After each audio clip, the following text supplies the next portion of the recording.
The Keybound Door by Catherine Jean Pope. A Dreamland's Short Adventure.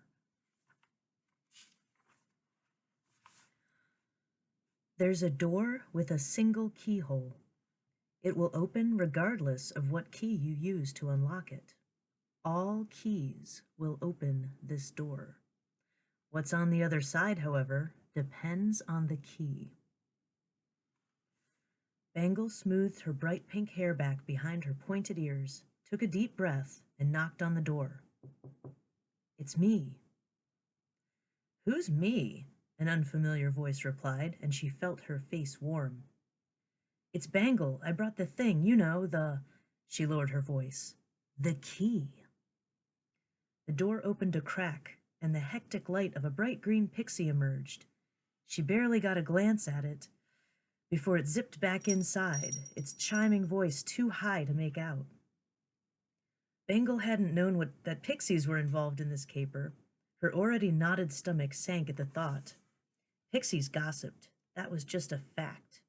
If the pixies knew she was in on this, and it got back to her father... She'd nearly convinced herself to turn and run in the opposite direction when the door pushed open all the way, revealing her friend Hank. Hank was somehow gawky without being tall. The other satyrs towered over him and teased him about the curly gray wool that covered his goat-like legs.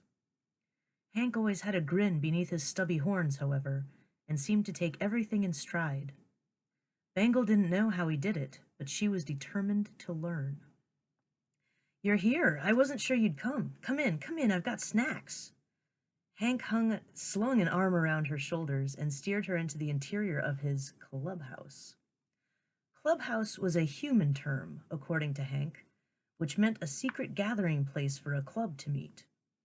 Bangle wasn't wholly certain what a club was, but she gathered from the context that being invited to join Hank's was a big deal. There weren't that many other children in the kingdom of song and broken branches, and while she understood the political machinations that had driven her father to leave their coastal home, it was hard to settle into such a small kingdom. Still, she'd promised to try, and when she'd found an opportunity to join their play, she had.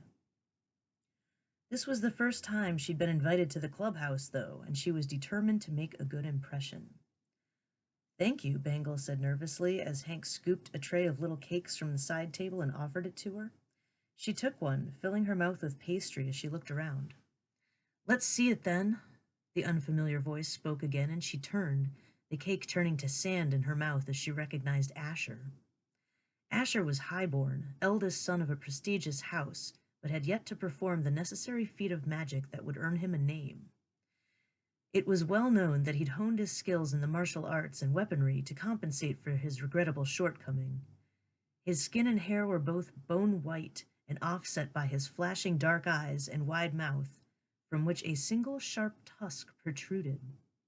It lent to his fearsome aspect, as did the sword at his hip. Bangle dug in her pocket and produced the key, holding it up in her palm where it gleamed like silver against her brown skin. The key wasn't really silver, just some alloy that looked like it.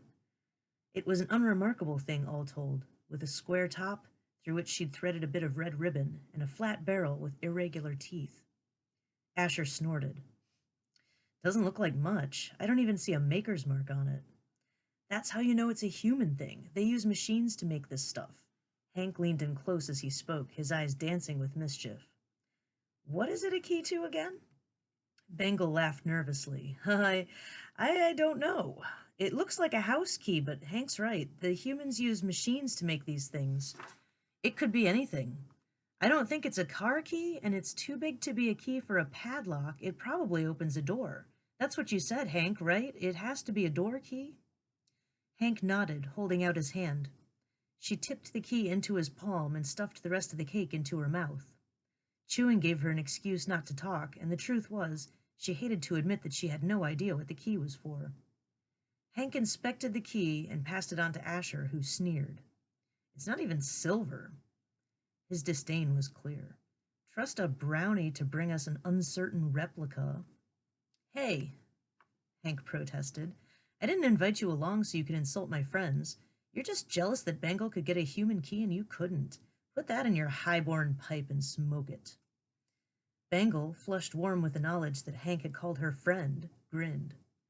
Besides, Hank went on expansively, she's the only one of us who's even been outside. She traveled here from a far-off kingdom on a bus. You've never even seen a bus. I have no reason to trouble myself with the human world, Asher sniffed. Then why are you even here?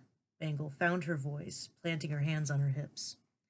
Before he could answer, the pixie flitted back inside from the open window. It flew directly to Asher's shoulder, its high voice like the whine of a mosquito as it whispered in his ear. Pax says the coast is clear. It's now or never. The pixie flew up from his shoulder, dusting his dramatic black outfit with green glitter. Oh, yeah, Hank said personably. That's why I brought you along. Come on, let's go. Bangle kept quiet and followed them back out into the hallway, but after a few minutes she couldn't resist leaning close to Hank to whisper, Hey, you never really explained what we're doing with this key. You know, it won't open just anything, right? Well, you know how we're not allowed outside until we've earned names for ourselves, right? Is that how they do things in your old kingdom? Bangle nodded. I got special dispensation when we moved, but yeah, I've only actually been outside the one time. Up ahead, Asher sniffed audibly.